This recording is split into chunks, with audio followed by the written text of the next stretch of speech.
Imagine stepping into a landscape that, well, it whispers tales of ancient oceans, volcanic rumblings, and the enduring tenacity of life in the desert. Today, we're not just talking about a map dot. We're plunging right into the heart of Guadalupe Mountains National Park, specifically charting a course along the captivating Devil's Hall Trail. Yeah, it's situated in the rugged expanse of West Texas. This park is truly a geological marvel. It's almost like a giant hand just lifted a section of the earth, revealing these dramatic peaks that now cradle this remarkable array of ecosystems and echo with centuries of human stories. And the Devil's Hall Trail. That's our main focus today. We're going to explore its stunning natural formations, maybe uncover some of the history embedded within its rocky path, and really try to understand what makes this trail such a draw for those who, seek adventure and wonder. Right.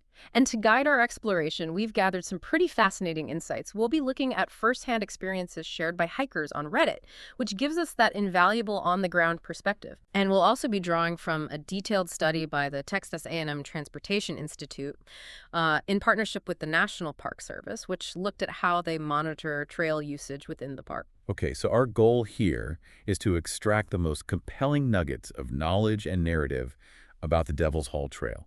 Whether you're actively planning your next hike or just fascinated by the natural world, we want to give you a really rich and engaging understanding of this incredible place. Okay, let's unpack this journey into Devil's Hall.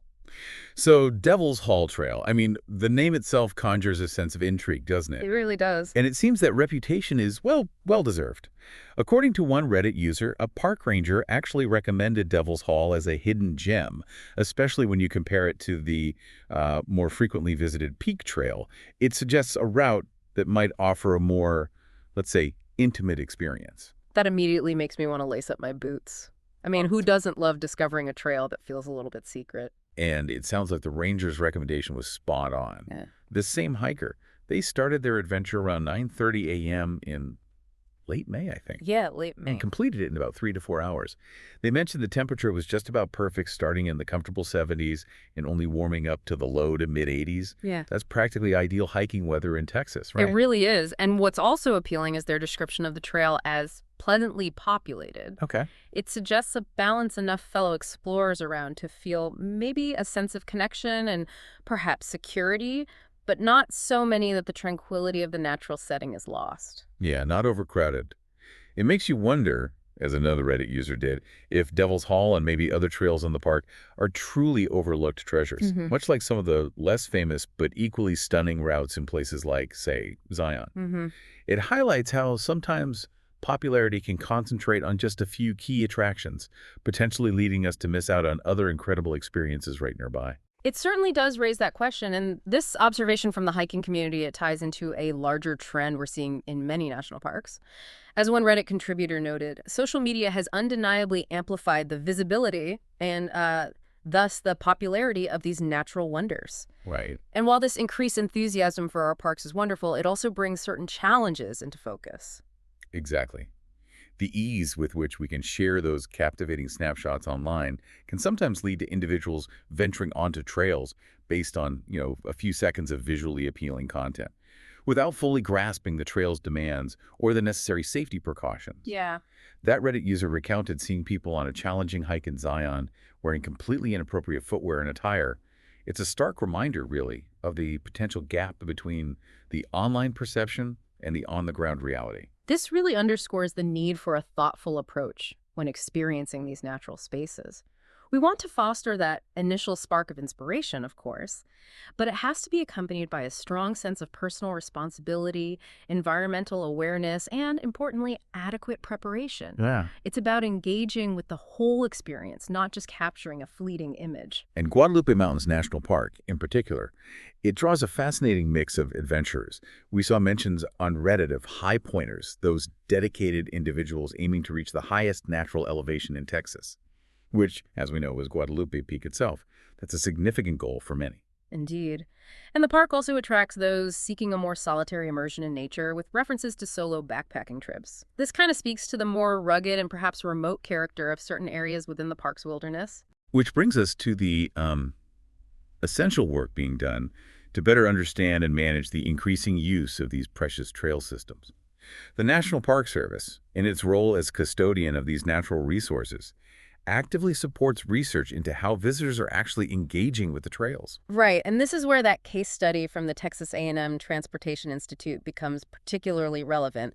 Their research, commissioned by the NPS, it focused on identifying effective methods for monitoring trail usage in parks like Guadalupe Mountains.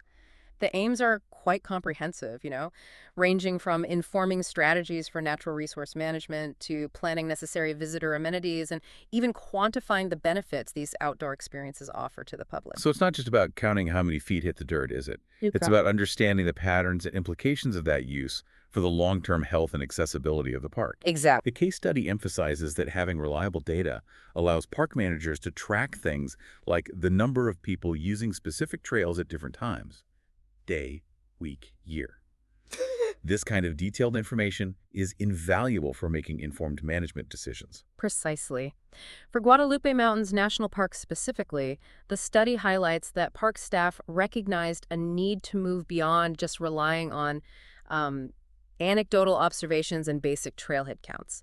To gain a more holistic picture of how their entire trail network was being utilized, they wanted a clearer understanding of usage patterns across different parts of the system. What's interesting is that for this particular study at Guadalupe Mountains, the park's focus was really on overall hiker traffic. Mm-hmm. As we mentioned earlier, bicycles aren't allowed on these trails, and the number of equestrians was apparently relatively small. Right. So this allowed the research to concentrate on the general flow of foot traffic. Yeah, and the study details the implementation of short-duration trail counters, specifically TRX infrared counters. These were chosen for their portability and, well, the fact that they offer a non-obtrusive way to collect data. They were strategically placed at various points within the park, and the data highlighted for the Devil's Hall Trail was gathered between March 10th and 21st. Now, these counters sound pretty ingenious. They use infrared technology, essentially detecting heat signatures to record when someone passes by. Right. However, as the study points out, they typically don't register the direction in which someone is traveling. So for an out-and-back trail like Devil's Hall, some analysis of the raw data is necessary to arrive at a reasonable estimate of the number of, unique visitors. You have to sort of have the count, roughly. Yeah, you need to adjust for that. And the specific placement of the counter on the Devil's Hall Trail provides valuable context, too. It was located about a 15-minute walk past the junction where the Guadalupe Peak Trail, known for its more gradual ascent, branches off. This suggests that the park was particularly interested in understanding the usage of the more characteristic section of the Devil's Hall Trail itself, beyond those who might just be taking a very short stroll near the start. Right. Makes sense. So what did the data reveal? Well, according to the case study, the daily counts on the Devil's Hall Trail during that roughly 10-day period in March ranged from a high of 102 individuals down to a low of 26. Wow. Quite a range. It is. And interestingly, the study notes a malfunction with the counter on March 19th and 20th. Oh, really? Yeah, which just goes to show the practical challenges of collecting data in these remote environments. Things happen. Sure, yeah. Equipment can fail. But despite that temporary setback, the data still offers a significant snapshot. The average hourly trail use on Devil's Hall showed a distinct peak in activity during the late morning and early afternoon hours. That pattern makes intuitive sense, doesn't it? Hikers would likely begin their day and reach the more notable features of the trail during these times before perhaps turning back. Exactly, timing their hike for the best part of the day. Thinking about all those visitors experiencing the trail brings us to a set of really fundamental principles for enjoying and preserving these spaces. Leave no trace. Our sources consistently underscore the importance of these ethics. Absolutely. The leave no trace ethos reminds us to leave what you find. And this encompasses everything from the smallest pebble to the largest boulder, as well as all plant life and other natural elements. It's really about respecting the natural integrity of the environment and ensuring that future visitors can experience that same sense of discovery. And it extends beyond just admiring what's there, right? Yeah. We also have a crucial responsibility to prevent the introduction or transportation of non-native species, Oh, definitely. which can have devastating consequences for these delicate ecosystems. And naturally, we should avoid constructing any structures or digging along the trail, just keeping the landscape as it is. These principles are absolutely vital for the long-term health and enjoyment of our wild places. And alongside respecting the environment, personal safety is paramount, particularly in a region like Texas where weather conditions can become, well, pretty extreme. That's a critical point. Hmm. Our Reddit discussions highlighted the intensity of the Texas heat. One hiker on a different trail in the area experienced very hot conditions even in early May, making their 3-hour hike quite challenging. It's a strong reminder that conditions can change rapidly, and being prepared is just non-negotiable. Mm-hmm. And the simple but powerful advice shared by that Reddit user, Omeleg, really drives this home. Once half of your water is gone, you are halfway done with your hike. Right. But if you're on zero water to start out with, it just underscores the absolute necessity of carrying an adequate supply of water, especially under the Texas sun. Starting a hike without sufficient water is simply not an option. It's dangerous. The earlier point about those unprepared hikers in Zion really resonates here too. Having the appropriate gear, understanding the trail's challenges, and being acutely aware of potential hazards. They aren't just helpful suggestions.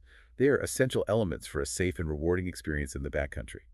So as we kind of wrap up our deep dive into the Devil's Hole Trail, it's clear that this route within Guadalupe Mountains National Park offers a truly compelling and perhaps a bit less crowded way to experience the park's unique beauty. The geological features and the overall sense of adventure are clearly cherished by those who explore it. Yeah, definitely. And the dedicated efforts to monitor trail usage, like that Texas A&M study, play such a critical role in helping park managers make informed decisions to protect these natural treasures. This data is just invaluable for resource management and for planning visitor facilities, ultimately contributing to the long-term sustainability of the park. Ultimately, though, the responsibility for safeguarding these remarkable landscapes rests with each of us. By embracing leave no trace principles and prioritizing our own safety, we all contribute to ensuring the enduring beauty and accessibility of places like the Devil's Hole Trail. So, here's a final thought to take with you. As you consider the growing appeal of our national parks and the ever-present need for their conservation, what do you see as the most crucial role that individual hikers play in protecting these wild places for future generations? Perhaps your own experiences on trails like Devil's Hall have already sparked some ideas about this vital balancing act.